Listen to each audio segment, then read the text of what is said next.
Thanks to the power of modern communication, we have the ability to create technologies that are decentralized, removing middlemen and allowing users to interact with each other directly through a global network. Decentralized applications have been becoming more and more important in the past 10 years, and have the benefits of massively reducing costs and barriers to entry, removing single points of failure, preventing censorship, and ensuring transparency and trust between all the parties involved in an interaction. BitTorrent, a file-sharing network developed in the early 2000s, is arguably the first decentralized application to have been created.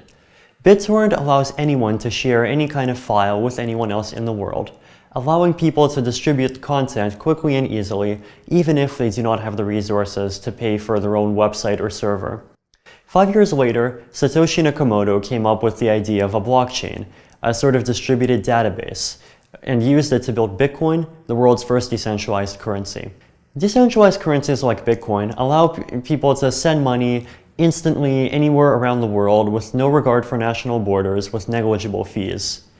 Bitcoin is increasingly being used for international remittances, micropayments, and commerce online.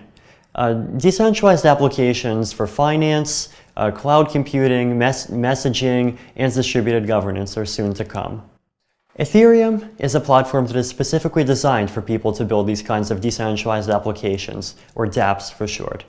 The Ethereum client, which we are calling the Ether browser, will include a built-in peer-to-peer network for sending messages, and a generalized blockchain with a built-in programming language, allowing people to use the blockchain for any kind of decentralized application that they want to create. Ethereum can be used to build financial applications that are fully trustworthy and transparent because they run on the blockchain. Online, cryptographically secure systems for managing your property and contracts. Social networking and messaging systems that allow users to maintain control of their own data.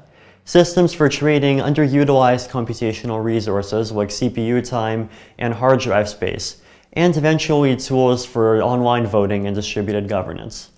And the most exciting applications of Ethereum are probably the ones that we have not even thought of.